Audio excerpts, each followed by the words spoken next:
حقا. يا ربي صل على محمد يا ربي صل عليه وسلم. يا ربي صل على محمد من بالسخاء والوفاء تخلى. يا ربي صل على محمد يا ربي صل عليه وسلم. يا ربي صل على محمد واجمع من الشمل ما تفرق. يا ربي صل على محمد يا ربي صل عليه يا ربي وسلم. صل على محمد واصله وسهل ما قد تعود. يا ربي صل على محمد يا ربي صل عليه وسلم. يا ربي صل على محمد وافتح من الخير كل مغلاق. يا ربي صل على محمد يا ربي صل عليه وسلم. يا ربي صل على محمد وآله ومن بالنبي تعلى. يا ربي صل على محمد يا ربي صل عليه وسلم. يا ربي صل على محمد وآله ومن للحبيب عشا. يا ربي صل على محمد يا ربي صل عليه وسلم. يا ربي صل على محمد ومن بحبل النبي توثى. يا ربي صل على محمد يا ربي صل عليه وسلم. يا ربي صل على محمد يا ربي صل عليه وسلم. يا ربي صل على محمد يا ربي صل عليه وسلم. اللهم صل وسلم وبارك عليه. أعوذ بالله من الشيطان الرجيم. بسم الله الرحمن الرحيم. إنا فتحنا لك فتحا مبينا ليغفر لك الله ما تقدم من ذنبك وما تأخر ويتم نعمته عليك ويهديك صراطا مستقيما وينصرك الله نصرا عزيزا. لقد جاءكم رسول من أنفسكم عزيز عليه ما عنتم حريص عليكم بالمؤمنين رؤوف رحيم. فإن تولوا فقل حسبي الله لا إله إلا هو عليه توكلت وهو رب العرش العظيم. إن الله وملائكته يصلون على النبي يا أيها الذين آمنوا صلوا عليه وسلموا تسليما. اللهم صل وسلم وبارك عليه. السلام عليك زين الأنبياء.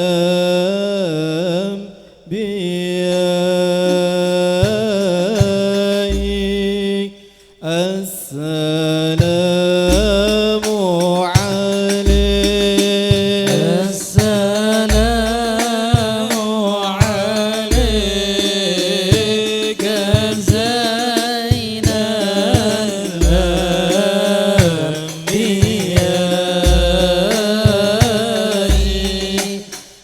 السلام عليك. السلام عليك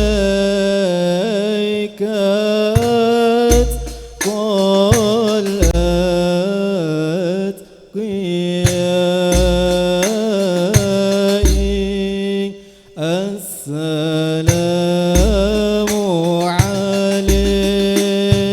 السلام عليك زين الأنبياء.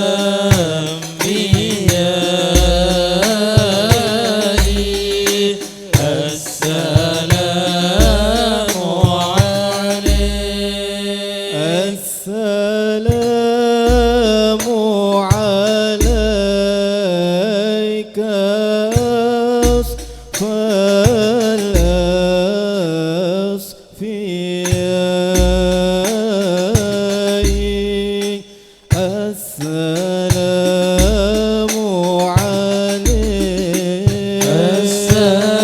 السلام عليك زين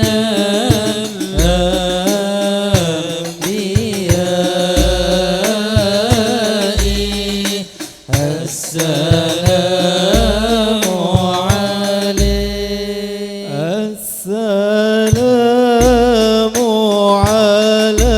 عليك أزكى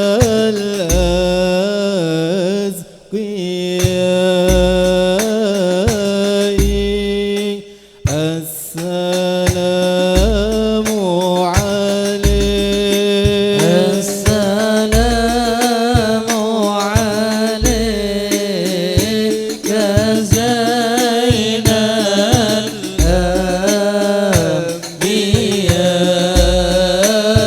الأنبياء السلام عليك السلام عليك زين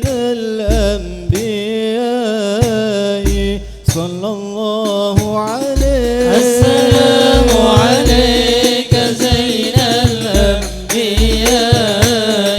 صلى الله عليه السلام عليك يا مسكي وطيبي صلى الله عليه السلام عليك زين الأنبياء صلى الله عليه السلام عليك أحمد يا محمد صلى الله عليه السلام عليك زين الأنبياء صلى الله عليه السلام عليك زين الأنبياء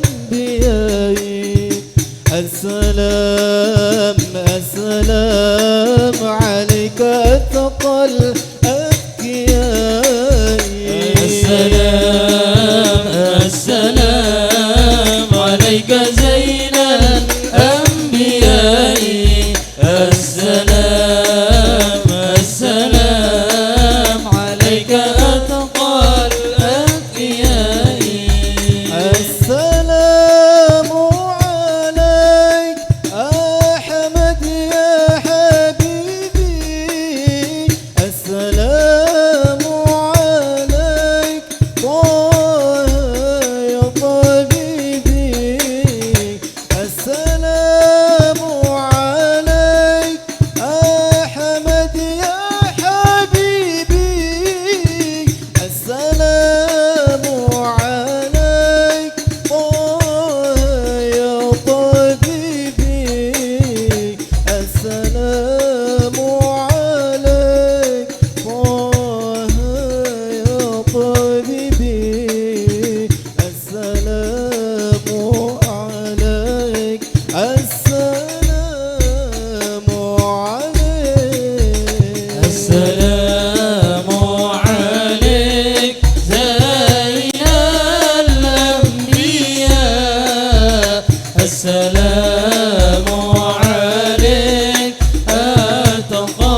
السلام على المضلل بالغمامة السلام على المشفع في القيامة السلام على المضلل بالغمامة السلام على المتوج بالكرامة السلام عليك السلام عليك السلام عليك زين الأنبياء السلام عليك أتقى الأتقياء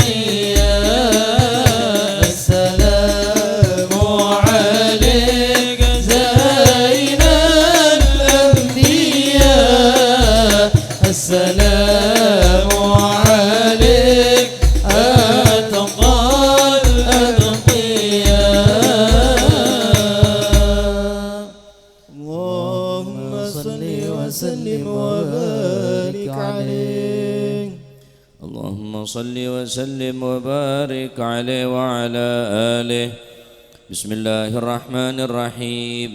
الحمد لله القوي سلطانه الواضح برهانه المبسوط في الوجود كرمه وإحسانه صلى الله تعالى مجده وعظم شانه خلق الخلق لحكمة وطوى عليها علمه وبسط لهم من فائض المنة ما جرت به في أقدار القسمة صلى الله عليه أرسل إليهم أشرف خلقه وأجل عبيده رحمة تعلقت إرادته الأزلية بخلق هذا العبد المحبوب فانتشرت آثار شرفه في عوالم الشهادة والغيوب صلى الله عليه فما جل هذا المن الذي تكرم به المنان وما أعظم هذا الفضل الذي برز من حضرة الإحسان صورة كاملة ظهرت في هيكل محمود صلى الله عليه فتعطرت بوجودها كناف الوجود وطرزت برد العوالم بطراز تكريم اللهم صل وسلم أشرف الصلاة والتسليم على سيدنا ونبينا محمد الرؤوف الرحيم اللهم صل وسلم وبارك عليه اللهم صل وسلم وبارك عليه وعلى آله تجلى الحق في عالم قدسه الواسع تجليا قضى بانتشار فضله في الغريب والشاسع صلى الله فله عليه الحمد الذي لا تنحصر أفراده بتعداد ولا يمل تقراره بكثرة ترداد حيث أبرز من عالم الإمكان صورة هذا الإنسان يتشرف بوجود ثقلان وتنتشر أسراره في الأكوان فما من سر اتصل به قلب منيب إلا من سوابغ فضل الله على هذا الحبيب صلى الله يا لقلب سروره قد توالى بحبيب عم الأنام نوالا جل من شرف الوجود بنور ومر الكون بهجة وجمالا ترقى في الحسن على مقام وتناهى في مجده وتعالى لاحظته العيون فيما اجتلته بشرا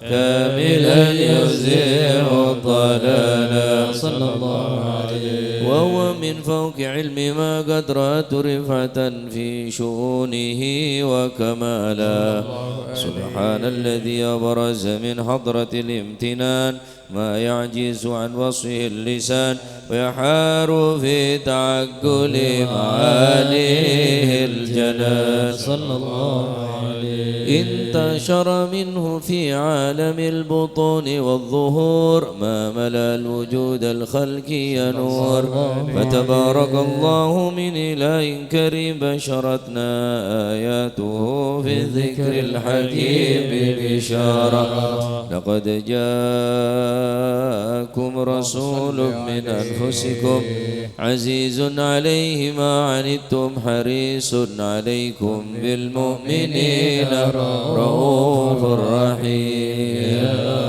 فمن فاجت هذه البشارة وتلقاها بقلب سليم فقد هدي إلى صراط مستقيم. اللهم صل وسلم أشرف الصلاة والتسليم على سيدنا ونبينا محمد الرؤوف الرحيم. اللهم صل وسلم وبارك عليه. اللهم صل وسلم وبارك عليه. واشهد ان لا اله الا الله وحده لا شريك له شهادة تعرب بها اللسان عما تضمنه الجنان من التصديق بها والإذعان. صلى الله عليه. من الإيمان قواعده وتلوع اليقين من سر ذلك الإذعان والتصديق الشواهد. صلى الله عليه. وأشهد أن سيدنا محمد العبد الصادق في قوله وفعله صلى الله والبني عن عليه. الله ما أمره بتبليغ لخلقه من فرضه ونفره صلى الله أبد عليه. أرسله الله للعالمين بشيرا ونذيرا صلى الله فبلغ عليه. الرسالة وأدى الأمانة وهدى الله من الأمة بشرا كثيرا صلى الله فكان عليه. خدمة المستبصرين سراجا وقمرا منيرا. صلى الله عليه. فما أعظم منة تكرم الله بها على البشر وما أوساها من نعمة انتصر رسلها في البحر والبر. اللهم صل وسلم بعجل الصلوات وجماعها وأزكى التحية وأوسعها على هذا العبد الذي وفى بحق العبودية. صلى الله وبرز عليه. فيها في خلة الكمال وقام بحق الربوبية في مواتن الخدمة لله وأكمل عليه غاية الإكمال. صلى الله صلاة عليه. يتسلره المصلي عليه به اللهم صل عليه. فينبسط في قلب نور سر تعلقه به وهبه الله ويكتب بها عليه. بعناية الله في حسبه وعلى آله وصحبه الذين ارتقوا صهوة المجد بكرمه. صلى الله على عليه. أشرف الأصل بوده وهبه ما أطر الأكوان بنشر ذكراهم نسيم. اللهم صل وسلم أشرف الصلاة والتسليم على سيدنا ونبينا محمد الرؤوف الرحيم. اللهم صل وسلم وبارك عليه. اللهم صل وسلم وبارك عليه وعلى آله. أما بعد فلما تعلقت إرادة الله في العلم القديم بذور أشرار التخصيص للبشر الكريم بالتقديم والتكريم. صلى الله عليه. نفذت القدرة الباهرة بالنعمة الواسعة والمنة الغامرة صلى الله عليه. فانطلق البيض ذو التشوير في العالم المضلك الكبير عن جمال مشهود بالعين هاو لوصف الكمال المضلك والحسن التام والسير صلى الله عليه فتنقل ذلك الجمال الميمون في الأصلاب الكريمة والبطون فما من صلب ضم إلا وتمت عليه من الله النعمة صلى الله عليه فهو القمر التام الذي يتنقل في بروجه ليتشرف بموضع استقراره وموضع خروجه وقد قضت الأكثار الأزلية بما قضت وأظهرت من سر هذا النور ما أظهرت وخصصت به من خصصت صلى الله عليه فكان مستقر بالأصلاب الفاخرة والأرحام الشريفة الظاهرة حتى برز في عالم الشهادة بشرا لا كالبشر صلى الله عليه ونورا حير الأفكار ذور وبر فجعل غضمة الراكب من هذه الحروف بأن يرقم في هذا القرطاس ما هو لديه من عجائب ذلك النور معروف صلى الله عليه وإن كانت الألسن لذفي بعشر معشر أوصاف ذلك الموصوف تشويقا للسامعين من خواص المؤمنين وترويحا للمتعنقين بهذا النور المبين صلى الله عليه وإلا فأنا ضارب الأكنام عن شؤون خير لنا صلى الله ولكن الجليل تذوين ما حفظت من زيار أشرف المخلوقين وما أكرمه الله به في مولده من الفضل الذي عم العالمين صلى الله عليه وبقيت رايته في الكون منشورة على مر الأيام والشهور والسنين التعلق بهذه الحضرة الكريمة ونعج التشوق إلى سماع أوصافها العظيمة ولعل الله ينفع به المتكلم والسامع فيدخلني في شفاعة هذا النبي الشافع ويتروحان بروح ذلك النعيم اللهم صل وسلم أشرف الصلاة والتسليم على سيدنا ونبينا محمد الرؤوف الرحيم اللهم صل وسلم وبارك عليه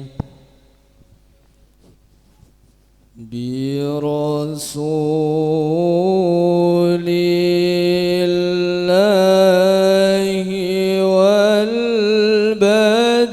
والبدوي ورجال من بني علوي سلكوا في المنهج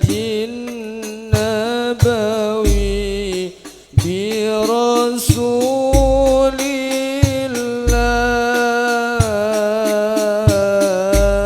الله والبدوي برسول الله والبدوي ورجال من بني علوي سلكوا في المنهج النبوي برسول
يا عظيم أنت العظيم قد همنا هم عظيم وكل شيء همنا يهون باسمك يا عظيم القديم قديم في الأزل الله أنت اللطيف لطيف لم تزل الله أنت القديم قديم في الأزل الله أنت اللطيف لطيف لم تزل عنا أزيل ما قد نزل من فدح الخطب الشديد قل يا عظيم أنت العظيم قد همنا هم عظيم وكل شيء همنا يهون باسمك يا عظيم قديم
صل وسلم وبارك عليه اللهم صل وسلم وبارك عليه وعلى آله.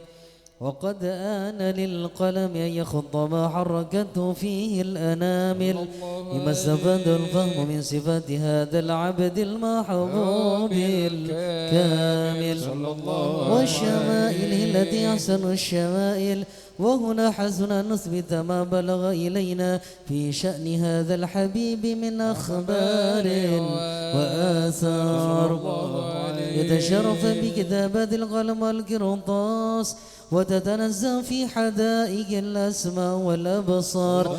وقد بلغنا في الأحاديث المشهورة أن أول شيء خلقه الله والنور المودع في هذه السورة.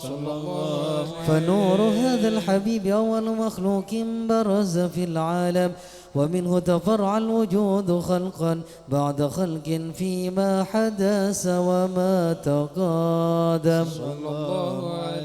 وقد أخرج عبد الرزاق بسند عن جابر بن عبد الله الأنصاري رضي الله عنهما قال: قلت يا رسول الله بأبي وأمي أخبرني عن أول شيء خلقه الله قبل الأشياء. قال: يا جابر إن الله خلق قبل الأشياء نور نبيك محمد صلى الله عليه وسلم من نوره.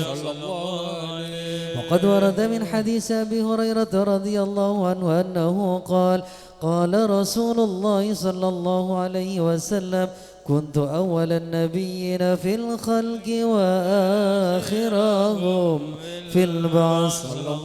وقد تعددت الرواية بأنه أول الخلق وجودا وأشرفهم مولودا. ولما كانت السعادة الأبدية لها ملاحظة خفية اختصت من شاءت من البرية بكمال الخصوصية،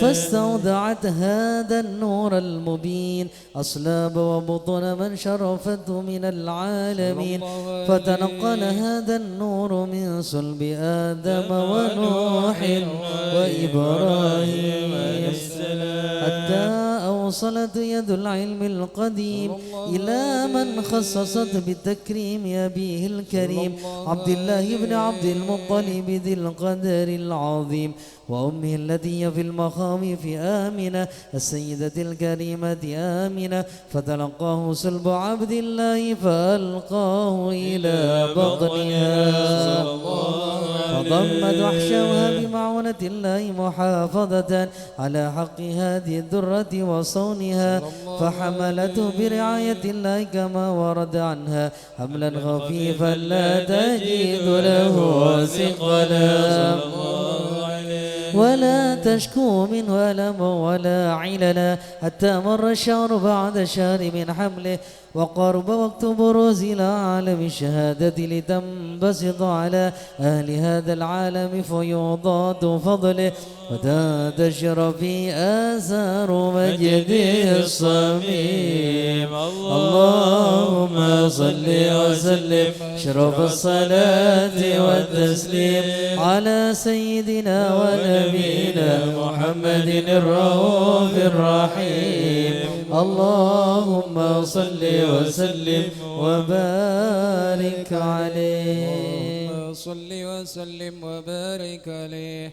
ومنذ علقت بهذه الدرة المكنونة والجوهرة المسونة، والكون كله يصبح ويمسي في سرور وابتهاج بقرب ظهور إشراق هذا السراج، والعيون متشوفة إلى بروزه متشوقة إلى التقاط جواهر الكنوز، وكل دابة لقريش نطقت بفصيح العبارة ملة بكمال البشارة، وما من حامل حملت في ذلك العام إلا أتت في حملها بغلام من بركات وسعادة هذا الإمام صلى الله عليه، متضمعة بذل الفرح بملاقاة أشرف البريات وبروز من علف الخفا إلى عالم الدهور بعد تنكله في البطون والظهور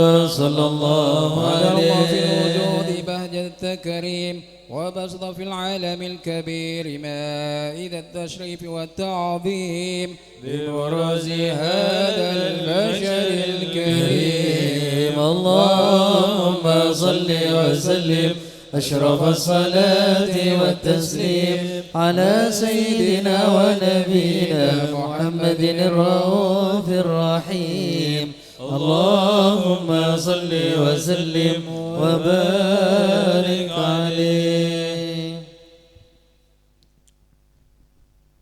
صلوا على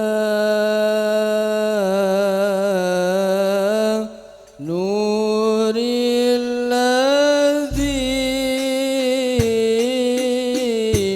عرج السماء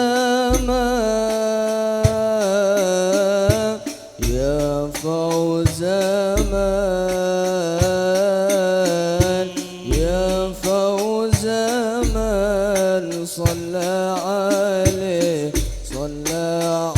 عليه وسلم. صلوا على نور الذي عرج السماء يا فوز من يا فوز من صلى عليه وسلم. جدد سليمان بالوصال لتكرما فسر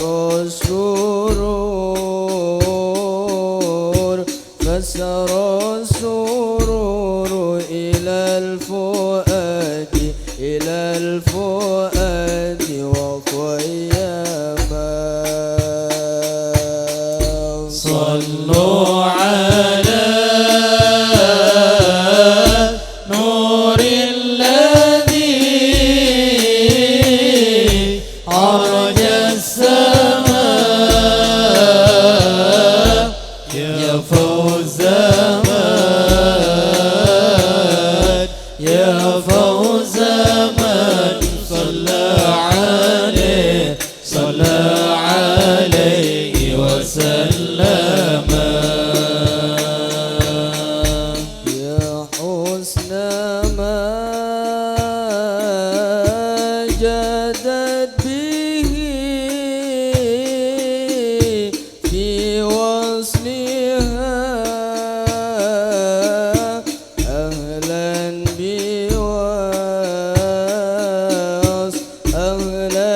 بوصل فيه نلت المغنما. صلوا على نور الذي عرج السماء يا فوز من يا فوز من صلى عليه وسلم. في جنة ما شاقني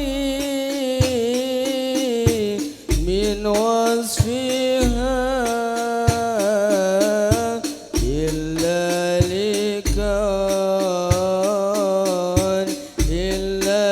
لكون الحب فيها خيما. صلوا على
الحب فيها خيما صلوا على نور الذي عرج السماء يا فوز من يا فوز من صلى عليه وسلم زمزم الهادي بذكر نزلها إلا وعال شني دما زمزم صلوا على نور الذي عرج السماء يا فوز من يا فوز من صلى عليه وسلم إذا ذكرت منازل سادتي كادت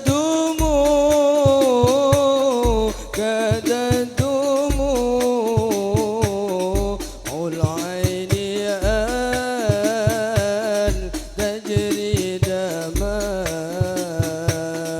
كادت دموع العين أن تجري دما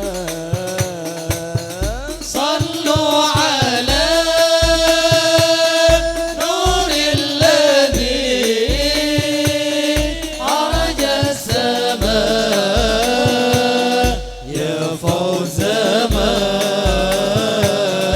يا فوز من صلى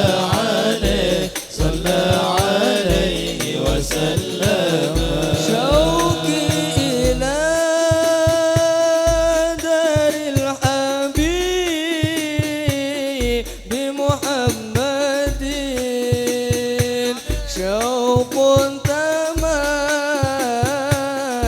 شوق تمام كان في الحشا وتكتما شوق تمام كان في الحشا وتكتما صلوا على نور الذي عرج السماء يا فوز من يا فوز من صلى عليه وسلم